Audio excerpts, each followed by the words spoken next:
But first to Galloway, and a pottery celebrating not one but two royal connections.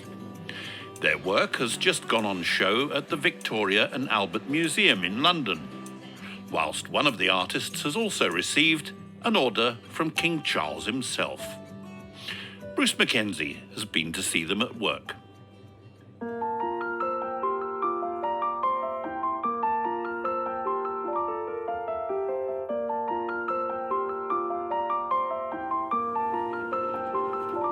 They might work in one of Galloway's most rural studios, but pottery made by Hannah McAndrew and Doug Fitch travels across the globe.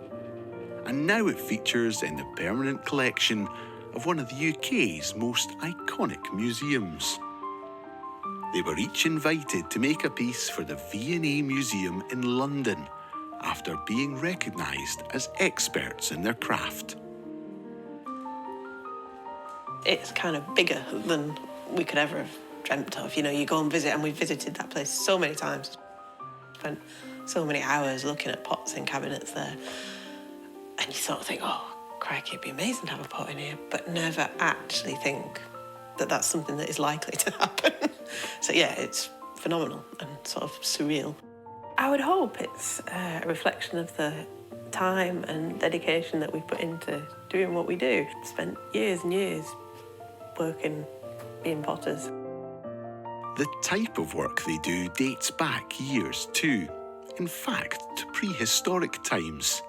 It's known as slipware, and it's a style that fascinates this creative pair. The pots that we love are pots of this particular slipware tradition, and they would have been made with the materials that were naturally occurring around wherever they were being made.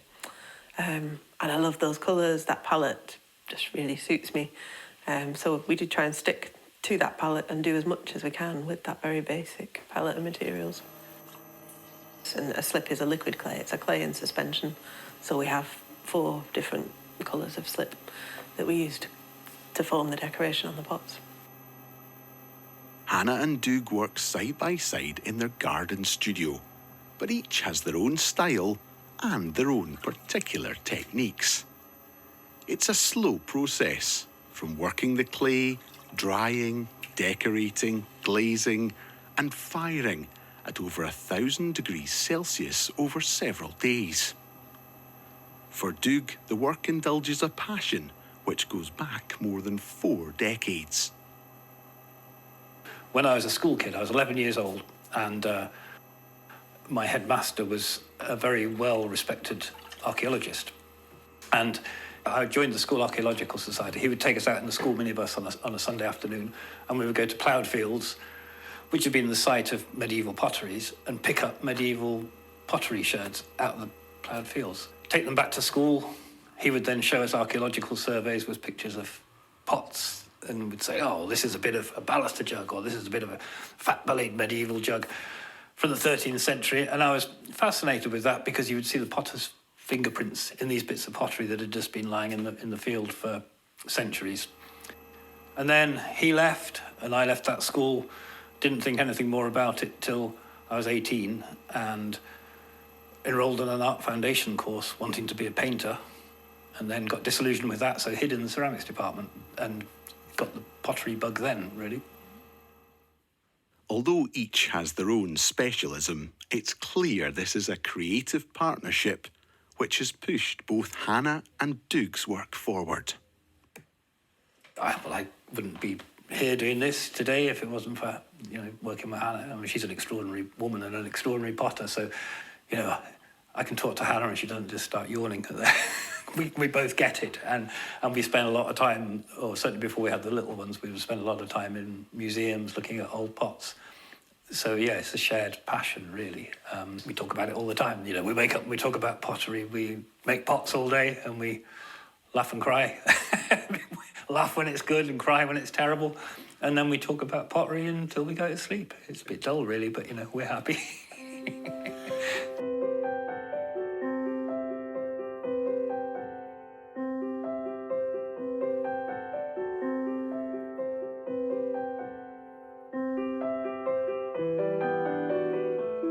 You're working with a wet background here, though, so does that make it very exacting that it has the potential to go wrong?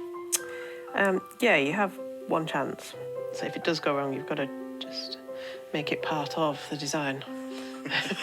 And what's the attraction of working on a wet background versus, you know, letting that dry and then adding another layer? I really like the way that the line that I'm drawing just sits slightly into the surface rather than sitting completely proud on top of the plate. So it gives a slightly softer finish, really.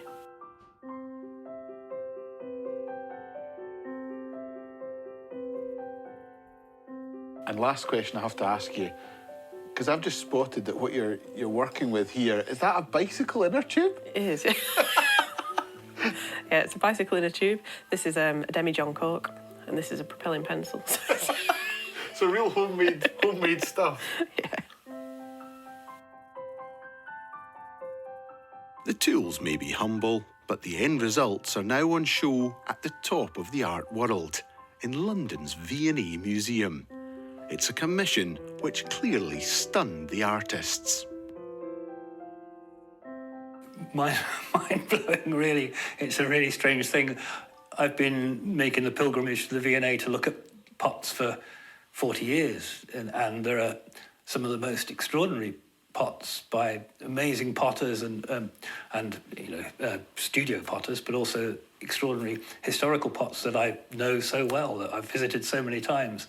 And so to be under the same roof and in the same room as some of those pots, yeah, crazy.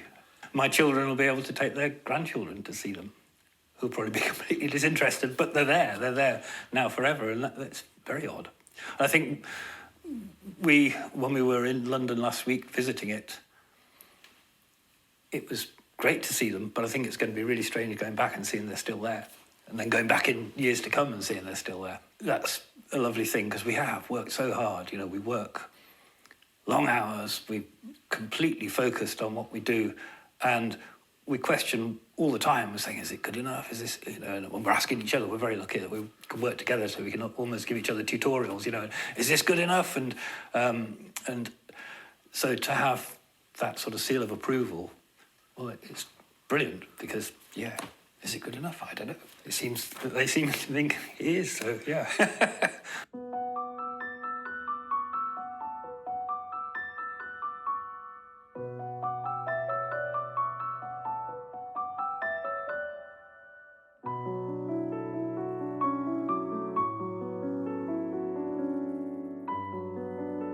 And the Victoria and Albert Museum is not the only royal connection here.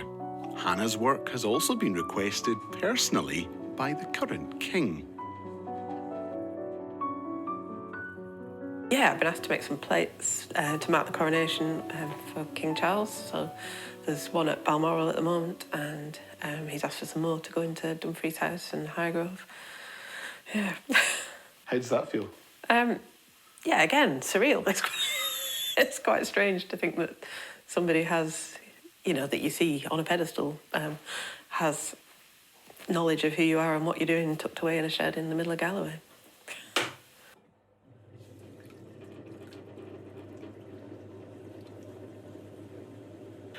It seems to me a very kind of peaceful and mindful thing to be doing pottery a lot of the time. It can be.